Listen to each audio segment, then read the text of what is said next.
अस्सलाम वालेकुम students, welcome to my YouTube channel. तो आज हम CS403 डेटाबेस मैनेजमेंट सिस्टम का लेक्चर नंबर 18 देखेंगे। ओके स्टूडेंट्स, तो अगर आपको मेरी वीडियो ज़रा सी भी अच्छी लगती है तो प्लीज़ मेरे चैनल को सब्सक्राइब कर दीजिएगा और वीडियो को लाइक और शेयर कर दीजिएगा। तो लेक्चर को ओवरव्यू कर लेते हैं। हम क्या पढ़ेंगे इस लेक्चर में? Types of joins, relational calculus और नॉर्मलाइजेशन। तो फर्स्ट हम देखेंगे टाइप्स ऑफ ज्वाइंट्स। तो ज्वाइंट क्या था? एक स्पेशल फॉर्म थी किसकी? Cross product of two tables के दरमियान जो क्रॉस प्रोडक्ट होता है उसकी एक स्पेशल टाइप होती है, वो क्या कहलाता है? ज्वाइंट्स। ज्वाइंट्स क्या होता है? It is a binary operation. ये एक बाइनरी ऑपरेशन है। Allows combining certain selections and Cartesian product into one relation. तो ये क्या करता है? ये कंबाइन करता है कुछ सिलेक्शंस को और कार्टेशियन प्रोडक्ट को एक ही ऑपरेशन में। आगे इसके हम इसमें हम क्या करते हैं? इसमें हम रिमूव करते हैं डुप्लीकेट एट्रीब्यूट्स को। अगर हमारे पास एट्रीब्यूट सेम हो तो उनको क्या करते हैं? रिमूव कर देते हैं। किसमें? ज्वाइंट्स पे। आगे हम इसकी टाइप्स देखेंगे। Theta joint, equi joint, semi joint, natural joint and outer joint. First हम देखेंगे theta joint.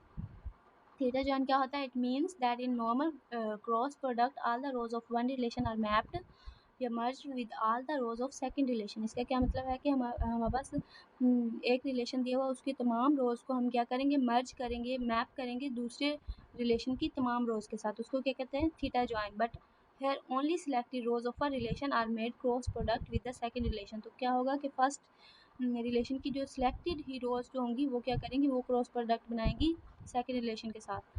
It is denoted as under.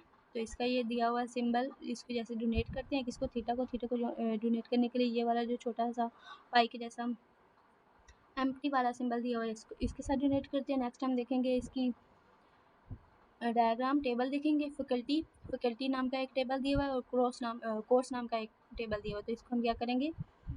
इसमें हम सिलेक्टेड रोज को जो सिलेक्ट करते हैं, तो फर्स्ट हम देखेंगे कि हमारे पास एक हमने कौन सा सिंबल यूज़ किया है? सिलेक्ट ऑपरेटर का सिंबल यूज़ करेंगे। फिर हम लिखेंगे रैंक वाले फैकल्टी नाम का हमारे पास टेबल है, उसके अंदर कहाँ जाओ? रैंक वाले कॉलम में जाओ और वहाँ पे इक्वल किसके कर दो? जो हमारे पास एसोसिएट प्रोफेसर हैं उनके इक्वल जो भी रोज हैं उनको डिस्प्ले कर दो और उनको मल्टीप्लाई कर दो किसके साथ? कोर्स वाले टेबल के साथ। तो यहाँ पे ताहिर और आयशा जो है इनको हमने सिलेक्ट किया और इनको मल्टीप्लाई किसके साथ कर देना? कोर्स वाले टेबल की तमाम रोज के साथ। तो हम पहले इसको ताहिर को मल्टीप्लाई करेंगे इन चारों के साथ, फिर इसको आयशा को करेंगे इन चारों के साथ। तो इसका क्या आंसर आएगा? नीचे इसका टेबल की फॉर्म में दिया हुआ है, तो ये इसका डिस्प्ले किया हुआ है फुल टेबल की फॉर्म में। तो हमारे पास क्या बन गई? 8 रोज बन गई। नेक्स्ट हम देखेंगे इक्वी ज्वाइंट। इक्वी ज्वाइंट क्या होता है? In equi joints rows are joint on the basis of values of a common attribute between the two relations.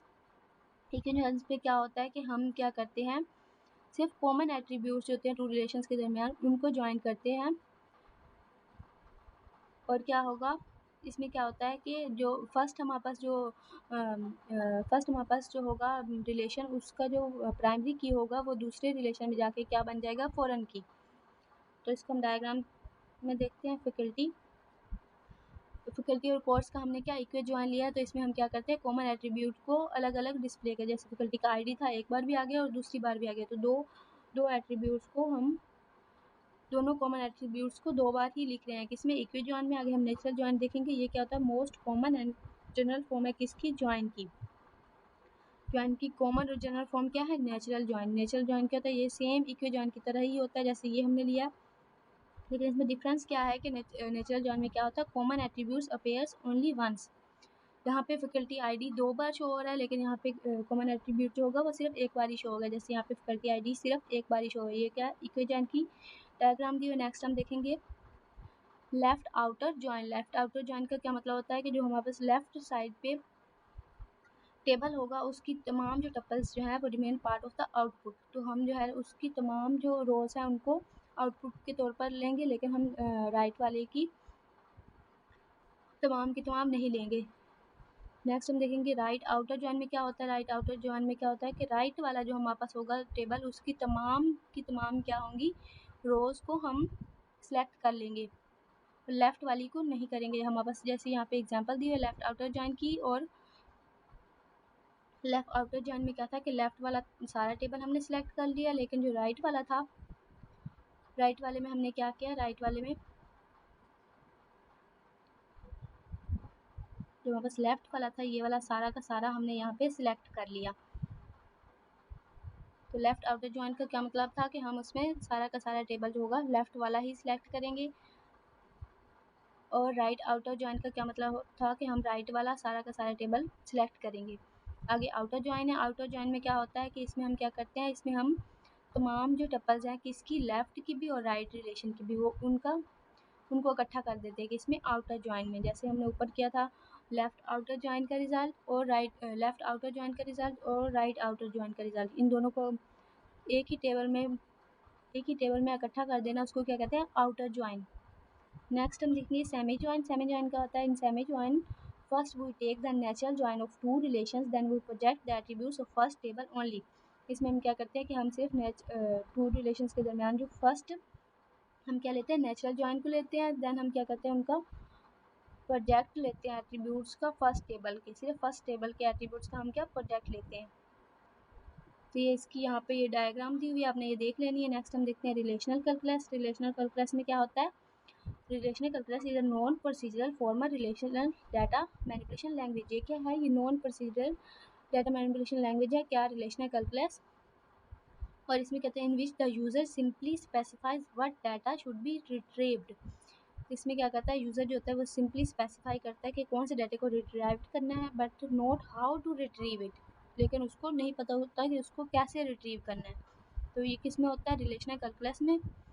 और ये क्या अल्टरनेट स्टैंडर्ड है for relational data manipulation language का, ये क्या अल्टरनेट स्टैंडर्ड किसका है, डाटा मैनिपुलेशन लैंग्वेज का। आगे हम इसकी टू फॉलोइंग फॉर्म्स देखेंगे, tuple oriented relational calculus and domain oriented relational calculus. तो फर्स्ट क्या है, टपल ओरिएंटेड रिलेशनल कैलकुलस क्या होता है। In tuple oriented relational calculus we are interested primarily in finding relations tuples for which are predicate is true. इसमें हमारे पास इसमें हम क्या करते हैं, इसमें हम कंडीशन लगाते हैं, कंडीशन को क्या कहते हैं, प्रेडिकेट हमारे पास क्या होना चाहिए, ट्रू होना चाहिए। किसमें, टपल ओरिएंटेड रिलेशनल कैलकुलस में। यहाँ पे हम इसकी एग्जांपल देखेंगे, जैसे हमारे पास ये स्टूडेंट का टेबल है और पी जो है ये प्रेडिकेट के लिए यूज़र है। आगे स्टूडेंट की हम क्या कंडीशन यहाँ पे कंडीशन लगा के और फिर फुल स्टूडेंट्स लिखते हैं। जैसे हमने यहाँ पे प्रेडिकेट दिया है कि हमारे पास यहाँ पे क्या है कि हमारे पास जो स्टूडेंट्स हैं उनके नंबर ऑफ क्रेडिट्स किससे ज़्यादा हो, 50 से ज़्यादा, तो उनको डिस्प्ले कर दो। तो हमारे पास जैसे यहाँ पे दिया हुआ है students having more than 50 credits,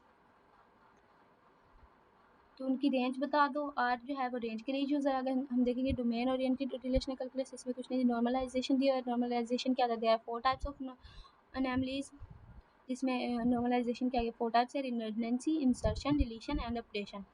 क्या होता है, redundancy, insertion, deletion and updation. Normalization is not compulsory, normalization जो है ये कंपल्सरी नहीं होती। आगे हम देखेंगे इसको हम परफॉर्म क्या करते हैं, it is performed after the logical database design. जैसे हम लॉजिकल डाटाबेस डिज़ाइन को बना लेते हैं, उसके बाद हम क्या करते हैं, नॉर्मलाइजेशन को परफॉर्म करते हैं। नॉर्मलाइजेशन का आगे प्रोसेस दिया हुआ है, इसमें प्रोसेस में क्या है, देयर आर डिफरेंट फॉर्म्स और लेवल्स ऑफ नॉर्मलाइजेशन। क्या है कि नॉर्मलाइजेशन के डिफरेंट फॉर्म्स हैं और लेवल्स हैं, दे आर कॉल्ड एज, उनको हम किसके तौर पर कॉल करते हैं, first, second and so on, first second third fourth, इस तरह से हम कॉल करते हैं नॉर्मलाइजेशन के प्रोसेस को, लेवल्स को। Each normalize forms has certain requirements, हर नॉर्मलाइज फॉर्म की सर्टेन रिक्वायरमेंट्स है और कंडीशंस है विच मस्ट बी फुलफिल, जिनको हमें फुलफिल करना ज़रूरी होता है। ओके स्टूडेंट्स, ये मिड टर्म का लास्ट लेक्चर था। अगर आपको वीडियो अच्छी लगी हो तो काइंडली मेरे चैनल को सब्सक्राइब कर दें, वीडियोज़ को लाइक कर दिया करें और शेयर कर दिया करें। Thank you so much. अल्लाह हाफिज़।